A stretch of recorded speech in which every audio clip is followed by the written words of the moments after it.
ಶ್ರೀಗುರುಭ್ಯೋ ನಮಃ ಹರಿ ಓಂ. ವ್ಯಾಸಾಯ ಭವನಾಶಾಯ ಶ್ರೀಶಾಯ ಗುಣರಾಶಯೇ ಹೃದ್ಯಾಯ ಶುದ್ಧವಿದ್ಯಾಯ ಮಧ್ವಾಯ ಚ ನಮೋ ನಮಃ. ಭವತಿ ದುನಭಾವಾರಿಡಮೂಕೋಪಿ ವಾಗ್ಮೀರಿಡಮತಿರಪಿ ಚತುರ್ಜಾಯತೆ ಪ್ರಾಜ್ಞಮೂಲಿಃ. ಸಕಲವಚನಚೇತೋ ದೇವತಾ ಭಾರತೀ ಸಾ ಮಮ ವಚಸಿ ಧತ್ತಾಂ ಸನ್ನಿಧಿಂ ಮಾನಸೇ ಚ. ತಪೋ ವಿದ್ಯಾವಿರಕ್ತ್ಯಾಚಿದ್ಗುಣೋಘಾಕರಾನಹಂ ವಾದಿರಾಜಗುರೂನ್ ವಂದೇ ಹಯಗ್ರೀವಪದಾಶ್ರಯಾನ್. ಮಿಥ್ಯಾಸಿದ್ಧಾಂತದುರ್ಧ್ವಾಂತ ವಿಧ್ವಂಸನ ವಿಚಕ್ಷಣಃ ಜಯತೀರ್ಥಾಖ್ಯತರುಣಿಃ ಭಾಸತಾಂ ನೋ ಹೃದಂಬರೇ. ಅರ್ಥಿಕಲ್ಪಿತಕಲ್ಪೋಯಂ ಪ್ರತ್ಯರ್ಥಿಗಜಕೇಸರಿ. ವ್ಯಾಸತೀರ್ಥಗುರುರ್ಭೂಯಾತ್ ಅಸ್ಮದಿಷ್ಟಾರ್ಥಸಿದ್ಧಯೇ. ದುರ್ವಾದಿಧ್ವಾಂತರವೇ ವೈಷ್ಣವೀಂದೀವರೇಂದವೇ ಶ್ರೀರಾಘವೇಂದ್ರ ಗುರವೇ ನಮೋತ್ಯಂತದಯಾಲವೇ. ಬ್ರಹ್ಮಚರ್ಯ ಹರಿಪ್ರೀತಿ ಸುವಿದ್ಯಾವಾದಶಾಲಿನಃ ಇಟ್ಟದಾನ್ ಕಷ್ಟಹರ್ತೃನ್ನಃ ವಿದ್ಯಾಮಾನ್ಯಾನ್ ಮುನೀನ್ ನುಮಃ. ಶ್ರೀಗುರುಭ್ಯೋ ನಮಃ. ಜಗನ್ನಾಥದಾಸರು ಭಗವಂತನನ್ನು ಯಾವ ರೀತಿಯಾಗಿ ಸೇವೆ ಮಾಡಬೇಕು, ಭಗವಂತನನ್ನು ಸೇವೆ ಮಾಡಬೇಕಾಗಿರತಕ್ಕಂಥವನಿಗೆ ಮುಖ್ಯವಾಗಿ ಇರಬೇಕಾದ್ದು ಏನು ಎಂಬ ವಿಚಾರವನ್ನು ತಿಳಿಸಿಕೊಡ್ತಾ ಇದ್ದಾರೆ.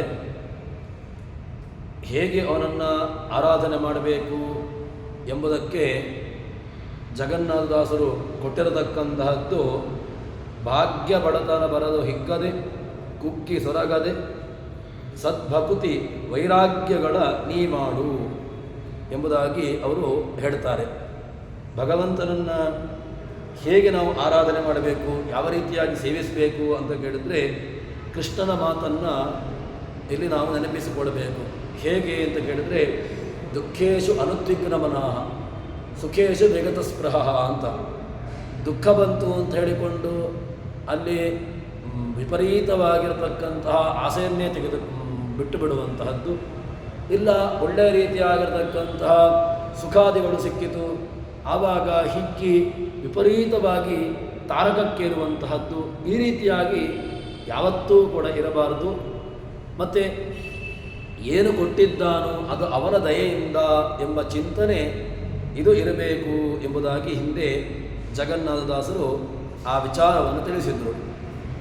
ಅದಾದ ಮೇಲೆ ಭಗವಂತನನ್ನು ಬೇರೆ ಬೇರೆ ನಾವು ನಿತ್ಯದಲ್ಲಿಯೂ ಕೂಡ ಆರಾಧನೆ ಮಾಡುವಂತಹ ಪದಾರ್ಥಗಳು, ಅದೇ ರೀತಿಯಾಗಿ ದೇವತಾ ಪ್ರತಿಮೆಗಳು, ದೇವತಾ ಸನ್ನಿಧಾನವುಳ್ಳಂತಹ ಒಂದಷ್ಟು ವ್ಯವಸ್ಥೆಗಳು, ಅದು ಅದರಲ್ಲಿರ್ತಕ್ಕಂತಹ ಭಗವತ್ ಚಿಂತನೆ ಅದು ಹೇಗಿರಬೇಕು ಅಂತ ಅದರ ಬಗ್ಗೆ ವಿವರವಾಗಿ ತಿಳಿಸ್ತಾರೆ.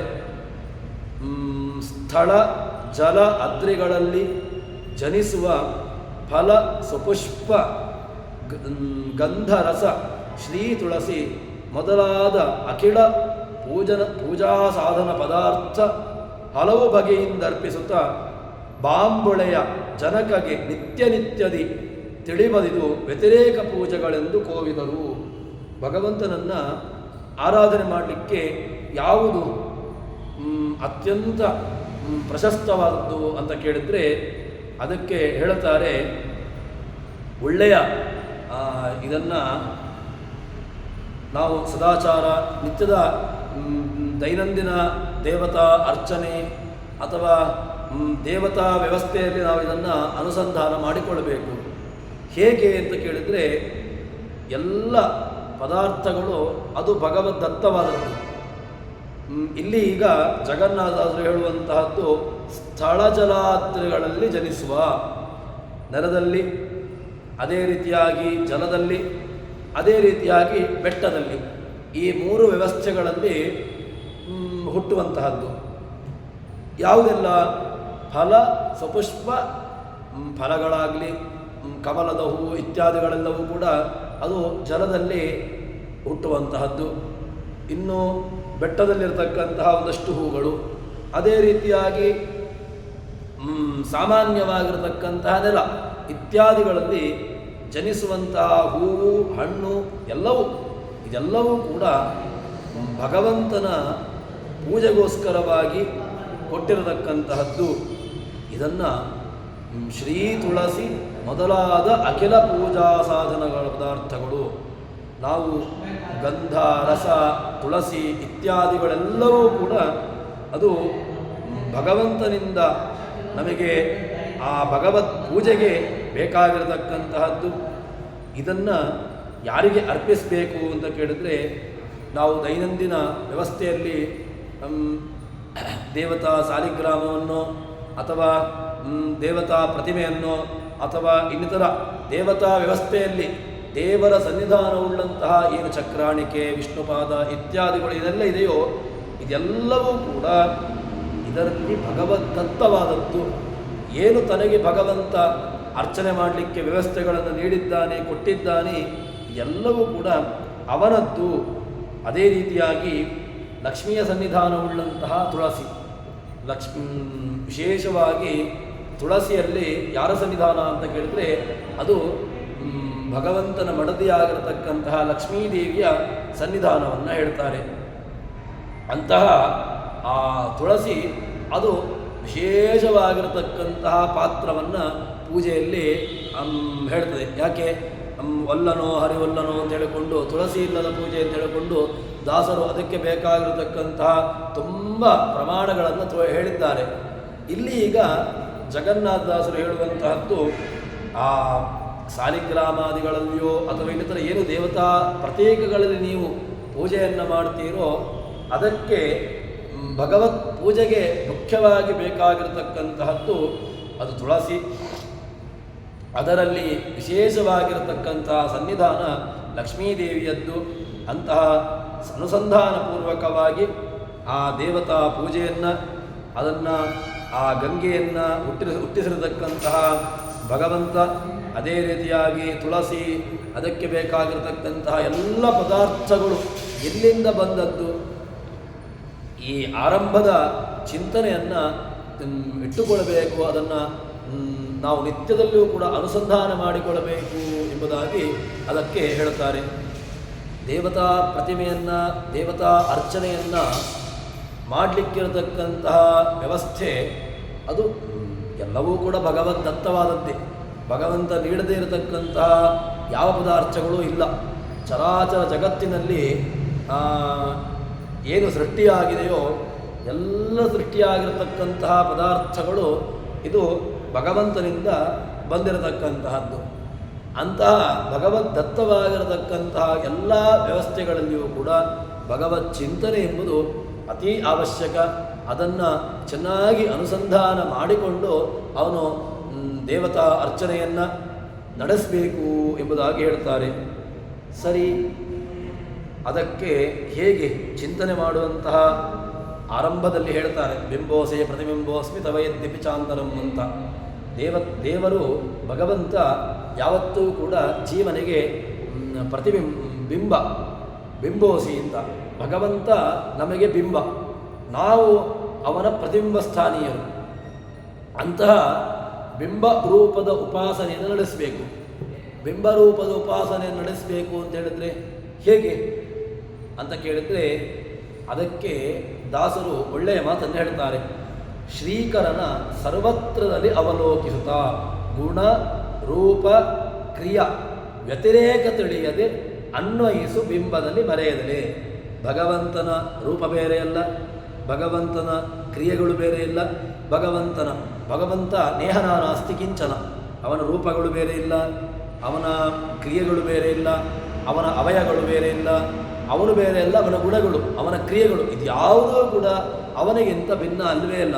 ಇದನ್ನು ಮೊದಲಿಗೆ ನಾವು ಅನುಸಂಧಾನ ಮಾಡಿಕೊಳ್ಳಬೇಕು. ಇಲ್ಲದಿದ್ದರೆ ಭಗವಂತ ಬೇರೆ, ಭಗವಂತನ ಅವಯವಗಳು ಬೇರೆ, ಭಗವಂತನ ಕ್ರಿಯೆಗಳು ಬೇರೆ, ಭಗವಂತನ ಗುಣಗಳು ಬೇರೆ ಎಂಬಂತಹ ಭ್ರಾಂತಿ ಬರುವಂತಹ ಸಂದರ್ಭ ಇದೆ. ಭಗವಂತನಲ್ಲಿ ಯಾವುದೂ ಕೂಡ ಅವನಿಗಿಂತ ಪ್ರತ್ಯೇಕವಾದದ್ದಿಲ್ಲವೇ ಇಲ್ಲ.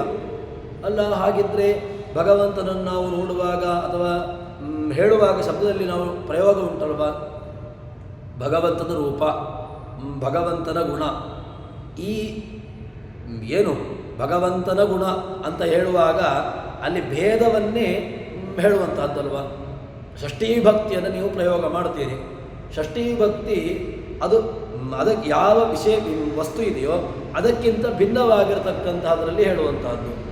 ಇಲ್ಲಿ ಷಷ್ಠೀ ಭಕ್ತಿಯನ್ನು ಪ್ರಯೋಗ ಮಾಡಿದ್ರಿಂದಾಗಿ ಭಗವಂತನಿಗಿಂತ ಪ್ರತ್ಯೇಕವಾದಂತಹದ್ದು ಗುಣಗಳು, ಭಗವಂತನ ರೂಪಗಳು, ಭಗವಂತನ ಕ್ರಿಯೆಗಳು ಅಂತ ಆಯ್ತಲ್ವ ಅಂತ ಹೇಳಿದರೆ ಅದು ಕೇವಲ ಪ್ರಯೋಗದಲ್ಲಿ.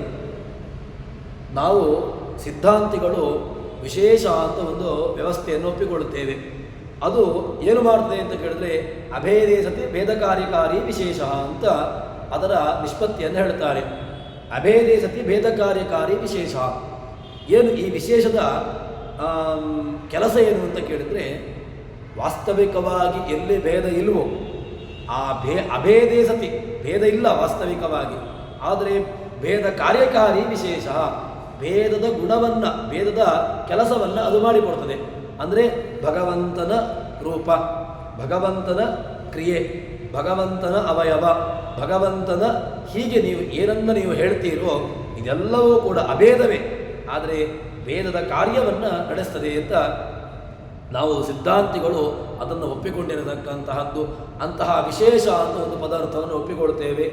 ಅದನ್ನು ನೀವು ಅನುಸಂಧಾನ ಮಾಡಿಕೊಂಡು ಭಗವಂತನನ್ನು ಏನು ಮಾಡಬೇಕು, ಶ್ರೀಕರನ ಸರ್ವತ್ರದಲ್ಲಿ ಶ್ರೀಕರನಾಗಿರ್ತಕ್ಕಂತಹ ಸಂಪತ್ತಿಗೆ ಅಭಿಮಾನಿಯಾಗಿರ್ತಕ್ಕಂತಹ ಲಕ್ಷ್ಮೀದೇವಿ, ಅಂತಹ ಲಕ್ಷ್ಮೀದೇವಿಯ ಪತಿಯಾಗಿರ್ತಕ್ಕಂತಹ ಭಗವಂತ ಅವನನ್ನು ಸರ್ವತ್ರದಲ್ಲಿ ಇಲ್ಲಿದ್ದಾನೆ ಅಲ್ಲಿ ಇಲ್ಲಿದ್ದಾನೆ ಅಂತಲ್ಲ, ಇಡೀ ಜಗತ್ತಿನಲ್ಲಿ ವ್ಯಾಪಿಸಿಕೊಂಡು, ಇಡೀ ಜಗತ್ತನ್ನು ಚರಾಚರ ಜಗತ್ತನ್ನು ವ್ಯಾಪಿಸಿಕೊಂಡು ತನ್ನ ನಿಯಂತ್ರಣದಲ್ಲಿಟ್ಟುಕೊಂಡು ಭಗವಂತ ಇದ್ದಾನೆ. ಅವಲೋಕಿಸುತ್ತಾ ಅವನ ರೂಪ, ಅವನ ಕ್ರಿಯೆ, ಅವನ ಗುಣ ಇದೆಲ್ಲವನ್ನೂ ಕೂಡ ಚಿಂತನೆ ಮಾಡಿಕೊಂಡು ಗುಣರೂಪ ಕ್ರಿಯ ವ್ಯತಿರೇಕವ ತಿಳಿಯದೆ, ಅದು ಅವನಿಗಿಂತ ಬೇರೆ, ಭಗವಂತನ ರೂಪ ಬೇರೆ, ಭಗವಂತನ ಕ್ರಿಯೆ ಬೇರೆ, ಭಗವಂತನ ಗುಣಗಳು ಬೇರೆ, ಈ ರೀತಿಯಾಗಿ ಭೇದವನ್ನು ಯಾವ ಕಾಲಕ್ಕೂ ಚಿಂತನೆ ಮಾಡಬಾರದು. ಮತ್ತೆ ಭಗವಂತ ಬೇರೆಯಲ್ಲ, ಭಗವಂತನ ಗುಣಗಳು ಬೇರೆಯಲ್ಲ, ಭಗವಂತ ಬೇರೆಯಲ್ಲ, ಭಗವಂತನ ಕ್ರಿಯೆಗಳು ಬೇರೆಯಲ್ಲ, ಭಗವಂತ ಬೇರೆಯಲ್ಲ, ಭಗವಂತನ ಅವಯವಗಳು ಬೇರೆಯಲ್ಲ, ಎಲ್ಲವೂ ಕೂಡ ಒಂದೇ. ಏನನ್ನು ಭಗವಂತನ ಅವಯವ ಏನನ್ನು ಬೇಕಾದರೂ ಮಾಡುವಂತಹ ಸಾಮರ್ಥ್ಯ ಇದೆ. ಭಗವಂತ ಚಿಂತನೆ ಮಾಡಿದರೆ ಸಾಕು ಜಗತ್ತು ಸೃಷ್ಟಿಯಾಗಲಿಕ್ಕೆ ಸಾಧ್ಯ ಇದೆ. ಮತ್ತು ಭಗವಂತನ ಕೈ ಏನನ್ನು ಮಾಡಿದೋ ಕಾಲು ಕೂಡ ಅದೇ ರೀತಿಯಾಗಿರ್ತಕ್ಕಂತಹ ಕಾರ್ಯವನ್ನು ಮಾಡಲಿಕ್ಕೆ ಸಾಮರ್ಥ್ಯ ಇದೆ. ಭಗವಂತನ ರೋಮಗಳು ಕೂಡ ಅನಂತವಾಗಿರ್ತಕ್ಕಂತಹ ಜಗತ್ತನ್ನು ಸೃಷ್ಟಿ, ಸ್ಥಿತಿ, ಸಂಹಾರ, ನಿಯಮನ, ಜ್ಞಾನ, ಅಜ್ಞಾನ, ಬಂಧ, ಮೋಕ್ಷ ಎಲ್ಲವನ್ನೂ ಕೂಡ ಮಾಡುವಂತಹ ಸಾಮರ್ಥ್ಯ ಭಗವಂತನ ಒಂದೊಂದು ಅವಯವಗಳಿಗಿದೆ.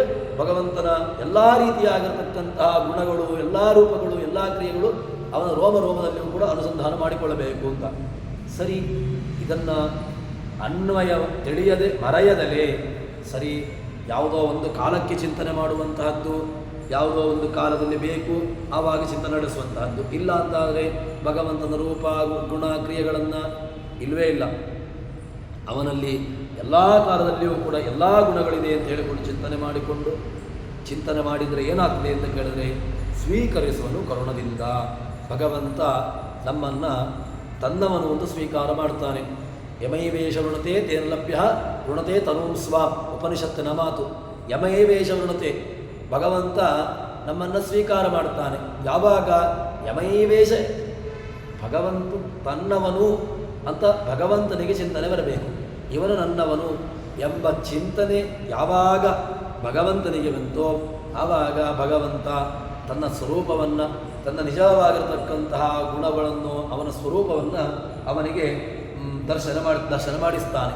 ಆದ್ದರಿಂದ ಭಗವಂತನನ್ನು ಕಾಣಬೇಕು ಅಂತಾದರೆ ನಮ್ಮ ಪ್ರಯತ್ನವೂ ಬೇಕು, ನಮ್ಮ ಪ್ರಯತ್ನ ಜೊತೆಗೆ ಭಗವಂತನ ಪ್ರಯತ್ನವೂ ಬೇಕು. ಭಗವಂತನ ಪ್ರಯತ್ನ ಅಂತ ಹೇಳಿದರೆ ಭಗವಂತನಿಗೆ ಇವನು ನನ್ನವನು ಎಂಬುದಾಗಿ ಭಗವಂತನಿಗೆ ಆ ಚಿಂತನೆ ಬರಬೇಕು. ಅದು ಬಂತು ಅಂತಾದರೆ ಆವಾಗ ಭಗವಂತ ನಮ್ಮನ್ನು ಉದ್ಧಾರ ಮಾಡ್ತಾನೆ.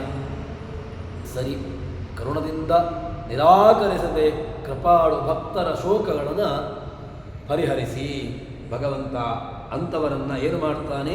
ಉದ್ಧಾರ ಮಾಡ್ತಾನೆ.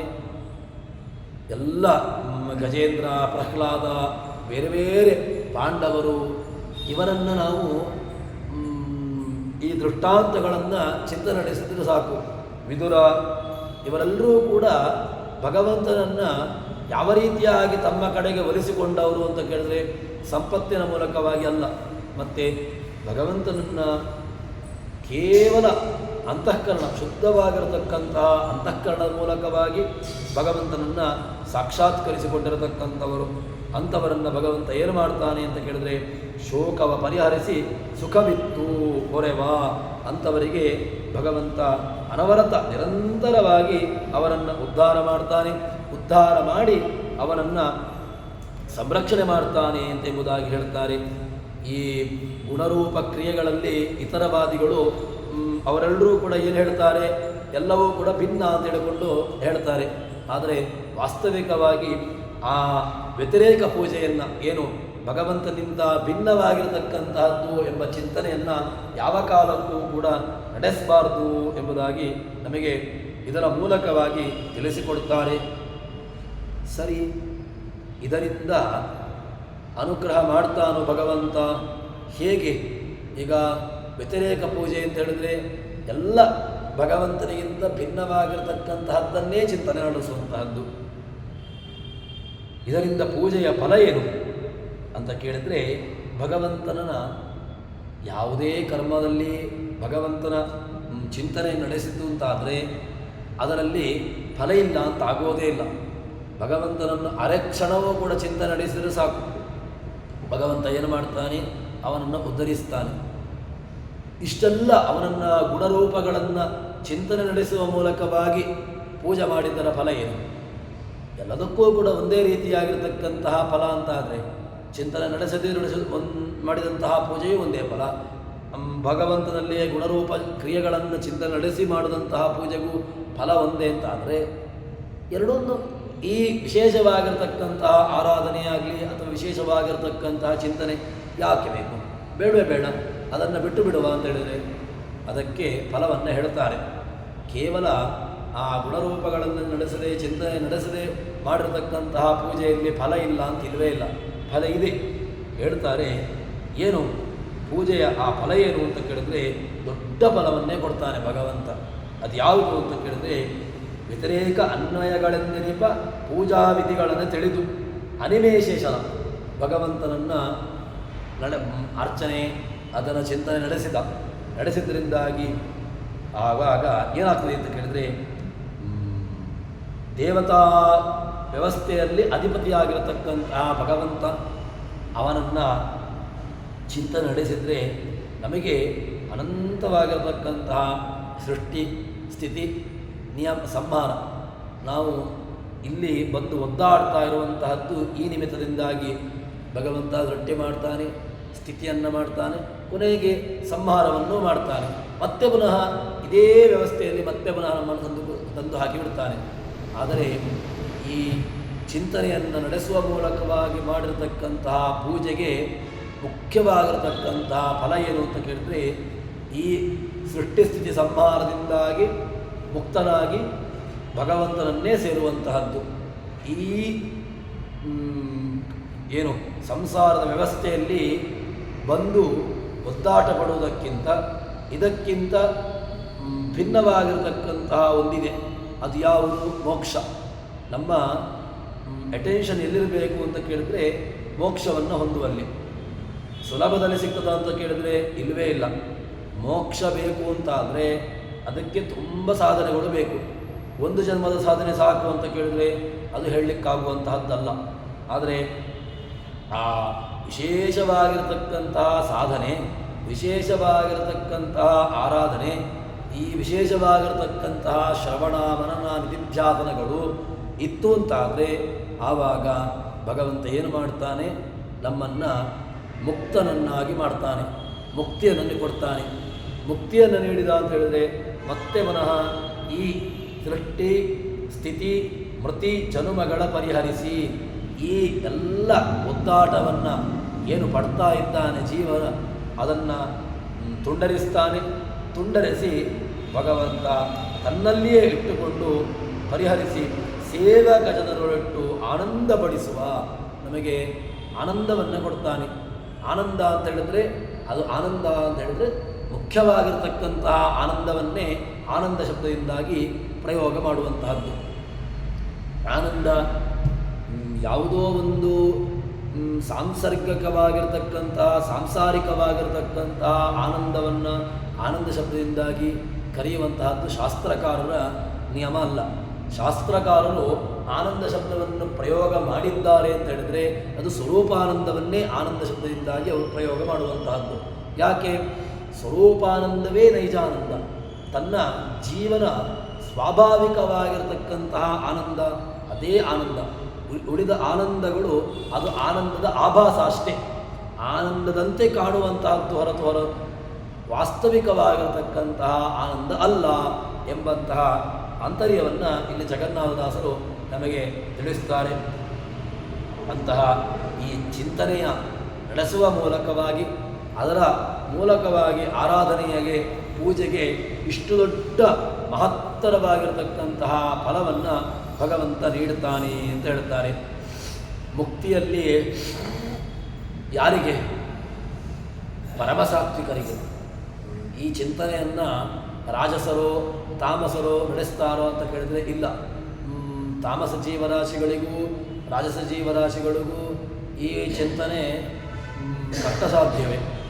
ಸಾತ್ವಿಕ ಜೀವರಾಶಿಗಳಿಗೆ ತಮ್ಮ ಜೀವಮಾನದಲ್ಲಿ ಅದೇ ಗುಂಗಲ್ಲಿ ಇರ್ತಾರೆ. ಅದರಿಂದಾಗಿ ಅವರು ಭಗವಂತನ ಸನ್ನಿಧಾನವನ್ನು ಭಗವತ್ ಸಾಯುಜ್ಯವನ್ನು ಪಡ್ಕೊಳ್ಳಿಕ್ಕೆ ಸಾಧ್ಯ ಅಂತ. ಮುಕ್ತಾವಸ್ಥೆಯಲ್ಲಿ ಸಾತ್ವಿಕ ಮುಕ್ತ, ರಾಜಸ ಮುಕ್ತ, ತಾಮಸ ಮುಕ್ತ ಇಲ್ಲವೇ ಇಲ್ಲ. ಜೀವರಾಶಿಗಳಲ್ಲಿ ಬೇಕಾದರೂ ಕೂಡ ನೀವು ಸಾತ್ವಿಕ ಜೀವರಾಶಿಗಳು, ರಾಜಸ ಜೀವರಾಶಿಗಳು, ತಾಮಸ ಜೀವರಾಶಿಗಳು ಅಂತ ಪ್ರಯೋಗವನ್ನು ಮಾಡಿ ವಿಭಾಗವನ್ನು ನಡೆಸಿ. ಆದರೆ ಮುಕ್ತಿ ಅವಸ್ಥೆಯಲ್ಲಿ ಸಾತ್ವಿಕ ಮುಕ್ತಿ, ರಾಜಸ ಮುಕ್ತಿ, ತಾಮಸ ಮುಕ್ತಿ ಅಂತ ಇಲ್ಲವೇ ಇಲ್ಲ. ಮುಕ್ತ ಅಂತ ಹೇಳಿದರೆ ಅವರು ಭಗವಂತನನ್ನೇ ಸೇರುವಂತಹದ್ದು. ತನ್ನ ನೈಜವಾಗಿರತಕ್ಕಂತಹ ಆನಂದ ಈ ವಿರಜಾ ನದಿಯ ಸ್ನಾನವನ್ನು ಮಾಡುವ ಮೂಲಕವಾಗಿ ಈ ಲಿಂಗದೇಹದ ಭಂಗವಾಗಿ ತಾನು ಮತ್ತೆ ಈ ಸಂಸಾರದ ವ್ಯವಸ್ಥೆಯಲ್ಲಿ ಬರೋದಿಲ್ಲ. ಅಂತಹ ಮುಖ್ಯವಾಗಿರತಕ್ಕಂತಹ ಆನಂದವನ್ನು ಪಡ್ಕೊಳ್ತಾನೆ ಎಂಬುದಾಗಿ ಹೇಳುತ್ತಾರೆ. ಸರ್ವಾತ್ಮನ ಚಿಂತನೆ ನಡೆಸುವಂಥದ್ದು ಹೇಗಿರಬೇಕು ಅಂತ ಕೇಳಿದ್ರೆ ಸರ್ವಾತ್ಮನ ಚಿಂತನೆ. ಏನೋ ಒಂದು ಕ್ಷಣಿಕವಾಗಿರತಕ್ಕಂತಹ ಚಿಂತನೆಗೆ ಮಹತ್ತರವಾಗಿರತಕ್ಕಂತಹ ಫಲ ಸಿಗಬೇಕು, ಅದಾಗೋದಿಲ್ಲ. ಭಗವಂತನಿಗೆ ಏನೋ ಒಂದು ಸಣ್ಣ ವ್ಯವಸ್ಥೆಯಲ್ಲಿ ಮಹತ್ತರವಾಗಿರತಕ್ಕಂತಹ ಫಲವನ್ನು ಕೇಳಿದಾಗ ಆಗ್ತದೆ. ಮುಖ್ಯವಾಗಿ ನಮಗೆ ಮುಕ್ತಿ ಬೇಕು ಅಂತ ಹೇಳಿದ್ರೆ ಭಗವಂತನನ್ನು ಹೇಗೆ ಶಾಸ್ತ್ರಗಳು, ಪುರಾಣಗಳು, ವೇದಗಳು, ಸೂತ್ರಗಳು ಯಾವ ರೀತಿಯಾಗಿ ಭಗವಂತನನ್ನು ತಿಳಿಸಿದೆಯೋ ಆ ರೀತಿಯಾಗಿರತಕ್ಕಂಥ ಚಿಂತನೆ. ಅಂತಹ ಜಡ ಪ್ರಪಂಚಕ್ಕಿಂತ ಭಿನ್ನವಾಗಿರತಕ್ಕಂತಹ ಅತ್ಯಂತ ಭಿನ್ನನಾಗಿರತಕ್ಕಂತಹ ಭಗವಂತನ ಚಿಂತನೆಯನ್ನು ನಡೆಸಬೇಕು ಎಂಬುದಾಗಿ ಹೇಳಿದಾಗಾಗ್ತದೆ. ಸರಿ, ಪೂಜಾ ಸಾಧನ ದ್ರವ್ಯಗಳಲ್ಲಿಯೂ ಕೂಡ ಭಗವತ್ ಚಿಂತನೆ. ಕೇವಲ ಭಗವತ್ ಪ್ರತಿಮೆ ಮಾತ್ರವಲ್ಲದೆ ಭಗವತ್ ಪೂಜಾ ಸಾಧನಗಳೂ ಕೂಡ ಅವನದ್ದು, ಅವನಿಗೋಸ್ಕರ ಎಂಬಂತಹ ಚಿಂತನೆಯನ್ನು ನಡೆಸಬೇಕು. ಸರಿ, ಇದಾದ ಮೇಲೆ ಹೇಗೆ ಜಡಚೇತನವಾಗಿರತಕ್ಕಂತಹ ಪ್ರತಿಮೆಗಳಲ್ಲಿ ಭಗವಂತನ ಸನ್ನಿಧಾನ ಹೇಗೆ ಅದನ್ನು ನಡೆಸುವಂತಹದ್ದು, ಅದನ್ನು ಆಚಾರ್ಯರು ನಮಗೆ ತಂತ್ರಸಾರದಲ್ಲಿಯೂ ಕೂಡ ಈ ವಿಚಾರವನ್ನು ಹೇಳ್ತಾರೆ. ಗೋಳಕತ್ರಯ ಚಿಂತನೆ ಅಂತ ಅದನ್ನು ನಾವು ಹೇಳ್ತೇವೆ. ಯಾವುದು ಅಂತ ಕೇಳಿದ್ರೆ ಇಲ್ಲಿ ಈಗ ಹೇಳುವಾಗ ಜಲಜನಾಭನಿಗೆ 2 ಪ್ರತಿಮೆಗಳು, ಅದರೊಳಗೆ ಜಡಚೇತನಾತ್ಮಕ ಛಲದೊಳಿರ್ಬಗೆ ಸ್ತ್ರೀ ಪುರುಷ ಭೇದದಲ್ಲಿ ಜಡದೊಳಗೆ ತಿಳಿದವ ಅಹಿತ ಪ್ರತಿಮೆ ಸಹಜಾಚಲಗಳೆಂದರ್ಬಗೆ ಪ್ರತೀಕದಿ ಲಲಿತ ಪಂಚತ್ರಯ ಸುಗೋಳಕವರಿತು ಭಜಿಸಿದರು. ಭಗವಂತನನ್ನು ಅರ್ಚನೆ ಮಾಡಲಿಕ್ಕೆ 2 ವ್ಯವಸ್ಥೆ, ಒಂದು ಚಲ ಪ್ರತಿಮೆಗಳು, ಒಂದು ಅಚಲ ಪ್ರತಿಮೆಗಳು ಅಂತ. ಯಾವುದು? ಈ ಚಲ ಪ್ರತಿಮೆಗಳು, ಅಚಲ ಪ್ರತಿಮೆಗಳು ಅಂತ ಹೇಳಿದಾಗ ಆಚಾರ್ಯರ ಮಾತನ್ನು ನಾವು ತಂತ್ರಸಾರದ ಮಾತನ್ನು ನೋಡುವುದು ಅಂತಾದರೆ ಅಚಲೇ ಹೃದಯವಾಪಿ ಚಲೇವಾ ಕೇವಲ ಸ್ಥಳೇ ಅಂತ ಅವರು ತಂತ್ರಸಾರದಲ್ಲಿ ಹೇಳ್ತಾರೆ. ಪೂಜ್ಯಶ್ಚ ಭಗವಾನ್ ನಿತ್ಯಂ ಚಕ್ರಾಬ್ಜಾದಿಕ ಮಂಡಲೆ ಅಚಲೇ ಹೃದಯೇವಾಪಿ ಚಲೇವಾ ಕೇವಲ ಸ್ಥಳೇ. ಭಗವಂತನ ಆರಾಧನೆ ಮಾಡಲಿಕ್ಕೆ ಚಕ್ರಾಬ್ಜಾದಿ ಮಂಡಲಗಳು, ಚಕ್ರಾಬ್ಜ ಭದ್ರಕ ಇತ್ಯಾದಿ ಮಂಡಲಗಳು. ಅದಾದ ಮೇಲೆ ಅಚಲೇ ಹೃದಯವಾಪಿ ಅಚಲವಾಗಿರತಕ್ಕಂತಹ ಪ್ರತಿಮೆಗಳು, ದೇವಸ್ಥಾನದ ಪ್ರತಿಮೆಗಳನ್ನು ಇಟ್ಟುಕೊಳ್ಳಿ. ಅದಾದ ಮೇಲೆ ಛಲಪ್ರತೀಕಗಳು, ಗುರುಗಳು, ಹಿರಿಯರು, ಜ್ಞಾನಿಗಳು ಇವರೆಲ್ಲರೂ ಕೂಡ ಛಲಪ್ರತಿಮೆಗಳು. ಇಂತಹ ಛಲಪ್ರತೀಕಗಳಲ್ಲಿಯೂ ಕೂಡ ಭಗವಂತನ ಆರಾಧನೆಯನ್ನು ನಮಗೆ ಹೇಳುತ್ತಾರೆ. ಇಲ್ಲಿ ಈಗ ವಾಸ್ತವಿಕವಾಗಿ ನಮಗೇನು ಬೇಕಾಗಿರೋದು ಅಂತ ಕೇಳಿದ್ರೆ ಭಗವಂತನ ಜಡ ಚೇತನ ಎರಡೂ ರೀತಿಯಾಗಿರ್ತಕ್ಕಂತಹ ಪ್ರತಿಮೆಗಳು. ಅದರಲ್ಲಿ ಹೇಗೆ ಚೇತನರಲ್ಲಿ ಸ್ತ್ರೀ ಪುರುಷ ಅಂತ ಎರಡು ವಿಭಾಗವನ್ನು ಮಾಡಿಕೊಳ್ಳಿ. ಅದಾದ ಮೇಲೆ ಜಡದಲ್ಲಿಯೂ ಕೂಡ ಆಹಿತ ಪ್ರತಿಮೆ, ಅದೇ ರೀತಿಯಾಗಿ ಸಹಜ ಪ್ರತಿಮೆ ಅಂತ ಹೇಳಿಕೊಂಡು ಹೀಗೆ ವಿಭಾಗ ಮಾಡಿಕೊಳ್ಳಿ. ತಂತ್ರಸಾರದ ಮಾತನ್ನು ನಾವು ನೆನಪಿಸಿಕೊಳ್ಳುವುದು ಅಂತಾದರೆ ಗೋಲಕ ದ್ವಿತೀಯಂ ವಿಷ್ಣೋ ತೃತೀಯಂ ಪ್ರಕೀರ್ತಿತಂ ಅನ್ಯದೇವ ಪ್ರತಿಷ್ಠಾತು ತದಂತ ಚಿಂತೆಯೇ ಧರಿ ವಾಸುದೇವಸ್ಯ ದ್ವೇ ರೂಪೇ ಚಲಂ ವಾ ಅಚಲಮೇವ ಚ. ಚಲಂ ಸನ್ಯಾಸಿನಾಂ ರೂಪಂ ಅಚಲಂ ಪ್ರತಿಮಾದಿಕಂ. ಚಲಪ್ರತಿಮಾ ಕೆ ಚಲಪ್ರತಿಮೆಗಳು ಯಾವುದು ಅಂತ ಕೇಳಿದರೆ ಅದು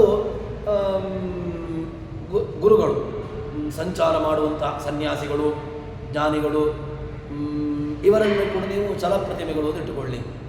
ಸಂಚಾರವನ್ನು ನಡೆಸಿಕೊಂಡು ನಮಗೆ ದೇವರನ್ನು ತೋರಿಸಿಕೊಡುವಂಥವರು. ಅಚಲ ಪ್ರತಿಮೆಗಳು ಅದು ಒಂದು ಕಡೆ ಸ್ಥಿರ ಪ್ರತಿಷ್ಠೆ, ಜ್ಞಾನಿಗಳಿಂದ ಅಥವಾ ದೊಡ್ಡವರಿಂದ ಋಷಿಮುನಿಯಾನಿಗಳಿಂದ ಪ್ರತಿಷ್ಠಿತವಾಗಿರತಕ್ಕಂತಹ ಪ್ರತಿಮೆಯಲ್ಲಿ ಭಗವಂತನ ಸನ್ನಿಧಾನ. ಅದರಲ್ಲಿಯೂ ಕೂಡ ಇತರ ದೇವತಾ ವ್ಯವಸ್ಥೆಯಲ್ಲಿ ಅಂತಾದರೆ ಅಲ್ಲಿಯೂ ಕೂಡ ನೀವು ಚಿಂತನೆ ನಡೆಸಬೇಕು. ಯಾವುದನ್ನು ಎರಡನ್ನು ಇಟ್ಟುಕೊಳ್ಳಿ ಬೇಕಾದರೆ. ಯಾವುದನ್ನು ಗೋಳಕ ದ್ವಿತೀಯ, ಗೋಳಕ ತೃತೀಯ. ಒಂದ ಪ್ರತಿಮೆಯಲ್ಲಿ ಒಳಗಿರತಕ್ಕಂತಹ ವಾಯು, ಅದರ ಒಳಗಿರತಕ್ಕಂತಹ ನಾರಾಯಣ. ಇನ್ನು 5 ರೀತಿಯಾಗಿರ್ತಕ್ಕಂತಹ ಪಂಚ ಚಿಂತನೆಯನ್ನು ನಡೆಸಲಿಕ್ಕೆ ಬರ್ತದೆ ಅಂತ ಹೇಳ್ತಾರೆ. ನಾವೀಗ ಸಹಜವಾಗಿ ಎಲ್ಲ ಕಡೆಗಳಲ್ಲೂ ಕೂಡ ನಮಗೆ ಪ್ರತೀತಿ ಇರುವಂತಹದ್ದು, ಪ್ರಸಿದ್ಧವಾಗಿರತಕ್ಕಂತಹದ್ದು ಗೋಳಕ ತ್ರಯ ಚಿಂತನೆ ಅಂತ ನಾವು ಇಟ್ಟುಕೊಳ್ಳುವಂತಹದ್ದು. ಯಾವುದು?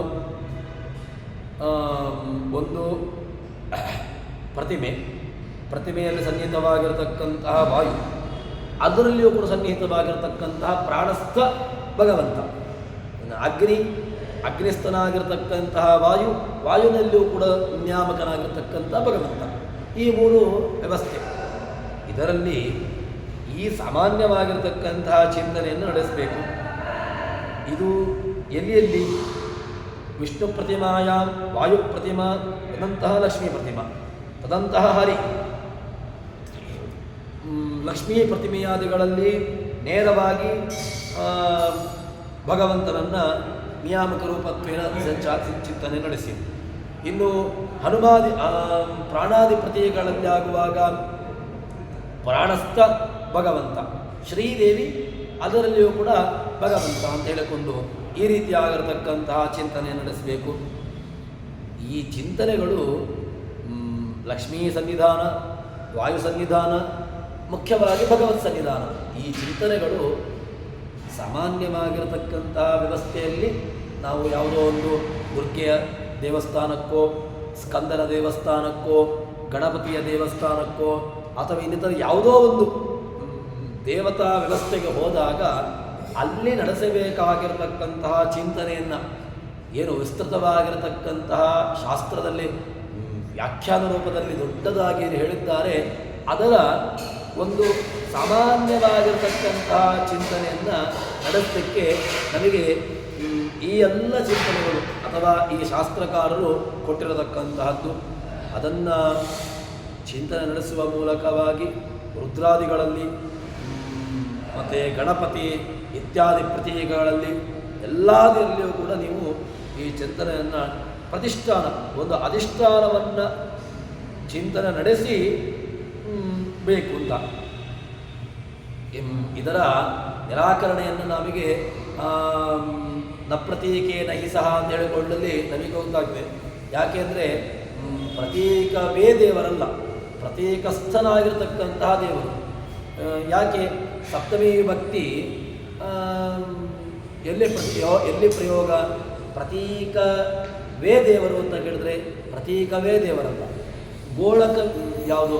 ಪ್ರತಿಮೆ ದೇವರ ಅಂತ ಕೇಳಿದ್ರೆ ಪ್ರತಿಮೆ ದೇವರಾಗಲಿಕ್ಕೆ ಸಾಧ್ಯವೇ ಇಲ್ಲ. ಪ್ರತಿಮಾ ಎಂಬುದು ನಮಗೆ ಅದು ಅಧಿಷ್ಠಾನ. ಆದ್ದರಿಂದ ಅಧಿಷ್ಠಾನದಲ್ಲಿ ಏನು ಮಾಡಬೇಕು? ಅಧಿಷ್ಠಾನದಲ್ಲಿ ಅಧಿಷ್ಠಿತನಾಗಿರತಕ್ಕಂಥವನು ಭಗವಂತ. ಅಧಿಷ್ಠಾನ ಎಂಬುದು ನಮ್ಮ ಚಿಂತನೆಗೆ ಬೇಕಾಗಿರತಕ್ಕಂತಹ ಒಂದು ವ್ಯವಸ್ಥೆ. ಸುಮ್ಮನೆ ನಾವು ಎಲ್ಲಿಯೋ ಮಂಡಲವನ್ನು ಅಥವಾ ದೇವತಾ ವ್ಯವಸ್ಥೆಯನ್ನು ಇದ್ದರೆ ನಮಗೆ ಅಲ್ಲಿ ಚಿಂತನೆ ಬರೋದಿಲ್ಲ ನಮಸ್ಕಾರವನ್ನು ಮಾಡಬೇಕು ಅಂತ. ಆದರೆ ಒಂದು ಪ್ರತೀಕವನ್ನು ಇಟ್ಟುಕೊಂಡ್ರೆ ಸಾಲಿಗ್ರಾಮವೋ ಅಥವಾ ದೇವತಾ ಪ್ರತಿಮೆಯೋ ಅಥವಾ ದೇವತಾ ಸಂವಿಧಾನಭೂತವಾಗಿರತಕ್ಕಂತಹ ಜ್ಞಾನಿಗಳು ಇದ್ದರು ಅಂತಾದರೆ ಅವರಲ್ಲಿ ನಾವೇನು ಮಾಡ್ತೇವೆ?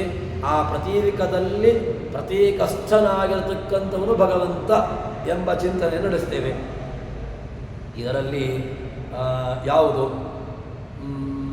ಪುನಃ ಬೇಕಾದಷ್ಟು ಪ್ರತಿಮೆಗಳನ್ನು ಸ್ವಯಂ ವ್ಯಕ್ತ ಕ್ಷೇತ್ರಗಳಿರ್ತವೆ. ಅದರಲ್ಲಿ ನೇರವಾಗಿ ಯಾವುದನ್ನು? ನಾರಾಯಣನನ್ನು, ಭಗವಂತನನ್ನು ಮತ್ತು ವಾಯುದೇವರನ್ನು ಎರಡನ್ನೇ ಚಿಂತನೆ ಮಾಡುವಂತಹದ್ದು. ಇಲ್ಲ ಯಾವುದೋ ಒಂದು ಲೋಹ ಪ್ರತಿಮೆಗಳು, ಆಹಿತ ಪ್ರತಿಮೆಗಳು, ಅದರಲ್ಲಿ ಆಗುವಾಗ ಗೋಳಕತ್ರಯ ಚಿಂತನೆ ಎಂಬುದು ಬೇಕಾಗ್ತದೆ.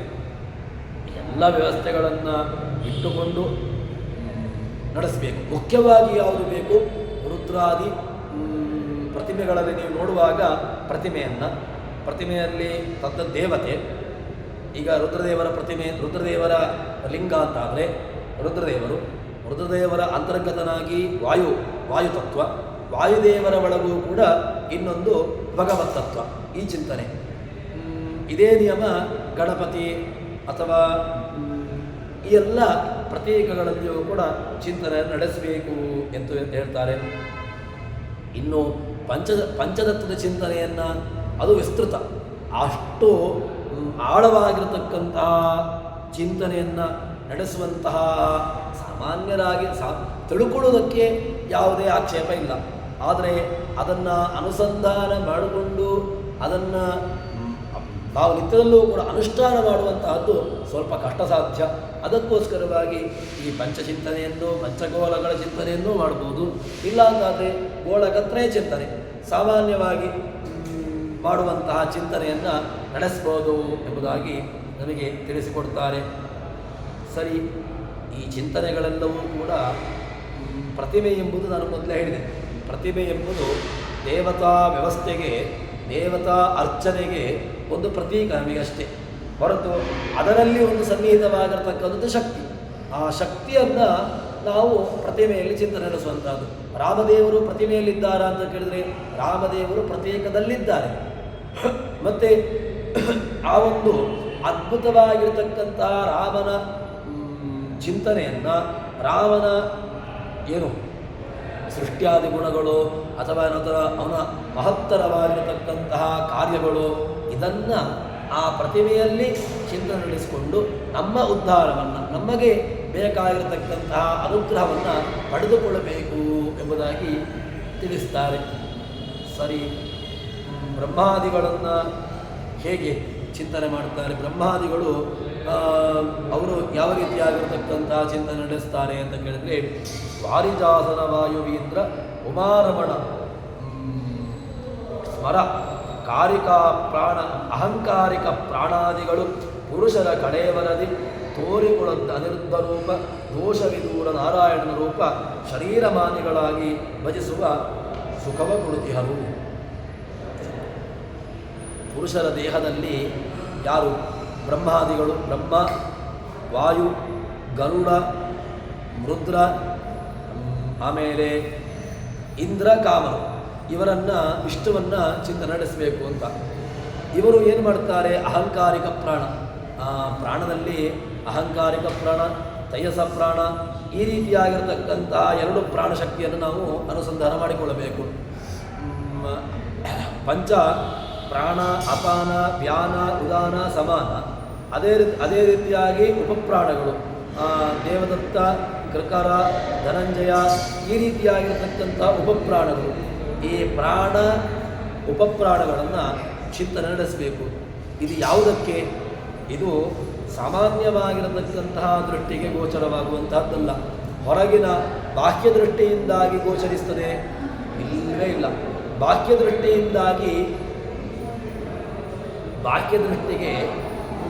ನಮ್ಮ ಚಿಂತನೆ ನಡೆಸ್ಬೋದಾ ಅಂತ ಕೇಳಿದ್ರೆ ಇಲ್ಲವೇ ಇಲ್ಲ. ಈ ಬಾಹ್ಯ ದೃಷ್ಟಿಗೆ ಆಂತರಿಕವಾಗಿರತಕ್ಕಂತಹ ದೃಷ್ಟಿಗೆ ತಿಳಿಯುವಂತಹದ್ದು. ಭಗವಂತನನ್ನು ಕಾಣಬೇಕು ಅಂತಾದರೆ ಮುಖ್ಯವಾಗಿ ಬೇಕಾದ್ದು ಬಾಹ್ಯ ದೃಷ್ಟಿ ಎಂಬುದು ಇಲ್ಲವೇ ಇಲ್ಲ. ಕೃಷ್ಣ ಭಗವದ್ಗೀತೆಯಲ್ಲಿ ಅರ್ಜುನನಿಗೆ ಹೇಳುವಾಗಲೂ ಕೂಡ ದಿವ್ಯಂದದಾಮಿತಿ ಚಕ್ಷುಹು ಅಂತ ಹೇಳಿಕೊಂಡೇ ಅವನಿಗೆ ಹೇಳಿರತಕ್ಕಂತಹದ್ದು. ಈ ಬಾಹ್ಯವಾಗಿರತಕ್ಕಂತಹ ಕಣ್ಣಿಗೆ ಅಂತಹ ಭಗವಂತನನ್ನು ಕಾಣುವಂತಹ ಸಾಮರ್ಥ್ಯ ಇಲ್ಲ. ಮತ್ತು ಹಾಗಿದ್ರೆ ಅವನನ್ನು ಕಾಣಬೇಕಲ್ವ? ಕಾಣುವುದಕ್ಕೆ ಯಾವುದು ಸಹಕಾರಿ? ಯಾವುದು? ಇದು ಕೇವಲ ಗೋಲಕಗಳು. ಇದು ನಮಗೆ ಏನನ್ನೂ ಕೂಡ ಭ್ರಮೆಯನ್ನೇ ಹುಟ್ಟಿಸದೆ ಹೊರತು ಸ್ವಾಭಾವಿಕವಾಗಿರ್ತಕ್ಕಂಥದ್ದನ್ನು ಕೊಡೋದಿಲ್ಲ. ಹಗ್ಗವನ್ನು ನೋಡ್ತಾನೆ, ಹಾವು ಅಂತ ಭ್ರಮೆ ಬರ್ತದೆ. ಏನನ್ನೋ ನೋಡ್ತಾನೆ, ಏನೋ ಜ್ಞಾನ ಬರ್ತದೆ. ಕೆಲವು ಸಲ ವಿಪರೀತವೇ. ಹೇಗೆ ಅಂತ ಕೇಳಿದ್ರೆ ಜಗತ್ತು, ಅದು ಜಗತ್ತಿಗಿಂತ ಭಿನ್ನವಾಗಿರತಕ್ಕಂಥ ಭಗವಂತನನ್ನು ತಾನೇ ಜಗತ್ತು ಅಂತ ತಿಳ್ಕೊಂಡ್ಬಿಡ್ತಾನೆ. ಭ್ರಮೆಗೆ ಆ ಜಗತ್ತು ಅಧಿಷ್ಠಾನ ಬ್ರಹ್ಮದಲ್ಲಿದೆ ಅಂತ ತಿಳ್ಕೊಂಡು ಹೀಗೆ ವಿಪರೀತವಾಗಿ ತಿಳ್ಕೊಳ್ತಾನೆ ಹೊರತು ವಾಸ್ತವಿಕವಾಗಿರ್ತಕ್ಕಂಥ ಅಂಶವನ್ನು ಈ ಇಂದ್ರಿಯಗಳ ಮೂಲಕವಾಗಿ ಬರೋದಿಲ್ಲ. ಹಾಗಿದ್ದರೆ ಇಂದ್ರಿಯಗಳ ವ್ಯರ್ಥ ಅಂತ ಆಯ್ತಲ್ವ ಅಂತ ಹೇಳಿದರೆ ಇಲ್ಲ. ಇಂದ್ರಿಯಗಳು ಸಾರ್ಥಕ. ಯಾವಾಗ ಸಾರ್ಥಕ ಅಂತ ಕೇಳಿದ್ರೆ ಇಂದ್ರಿಯಗಳನ್ನು ಅದಕ್ಕೆ ಬೇಕಾಗಿರತಕ್ಕಂಥ ರೀತಿಯಲ್ಲಿ ಉಪಯೋಗಿಸಿಕೊಳ್ಬೇಕು. ಅಂದರೆ ಕಣ್ಣಿದೆ, ಕಿವಿ ಇದೆ, ಘ್ರಾಣೇಂದ್ರಿಯ ಇದೆ, ತ್ವಗಿಂದ್ರಿಯ ಇದೆ, ರಸನೇಂದ್ರಿಯ ಇದೆ, ಇದೆಲ್ಲವೂ ಇದೆ. ಇಂದ್ರಿಯಗಳು ಇರುವುದು ಹೌದು. ಇದ್ದದ್ದನ್ನು ಸಾರ್ಥಕಪಡಿಸುವಂತಹದ್ದು ಹೇಗೆ ಅಂತ ಕೇಳಿದ್ರೆ ಅದರಲ್ಲಿ ಅಧಿಷ್ಠಿತನಾಗಿರ್ತಕ್ಕಂತಹ ಭಗವಂತನ ಚಿಂತನೆ. ಭಗವಂತ ಕೊಟ್ಟಿದ್ದಾನೆ, ಅದರಲ್ಲಿ ಅವನ ರೂಪ, ಅವನ ಕ್ರಿಯೆ, ಅವನ ಗುಣಗಳನ್ನು ಹೇಳುವಂತಹ ಶಾಸ್ತ್ರದ ವಿಮರ್ಶನ.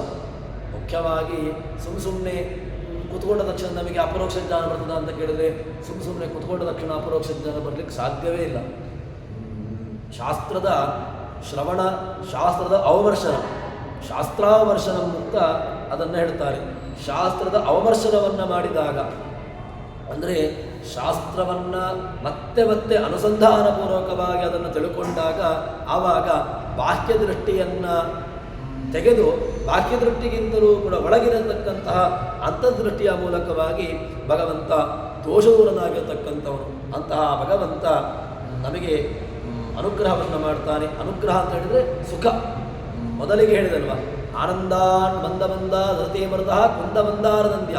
ಅನಂತವಾಗಿರತಕ್ಕಂತಹ ಆನಂದ, ಅದು ಕುಂದದೇ ಇರತಕ್ಕಂಥದ್ದು, ನಾಶವಾಗದೇ ಇರತಕ್ಕಂತಹ ಆನಂದವನ್ನು ಭಗವಂತ ಅನುಗ್ರಹ ಮಾಡ್ತಾನೆ ಎಂಬುದಾಗಿ ದಾಸರು ಈ ವಿಷಯವನ್ನು ತಿಳಿಸ್ತಾರೆ. ಇನ್ನು ಮುಂದಿನ ವಿಸ್ತೃತವಾಗಿರತಕ್ಕಂಥ ಭಾಗವನ್ನು ಮುಂದೆ ಸೇರಿ ನಾವು ನೋಡೋಣ.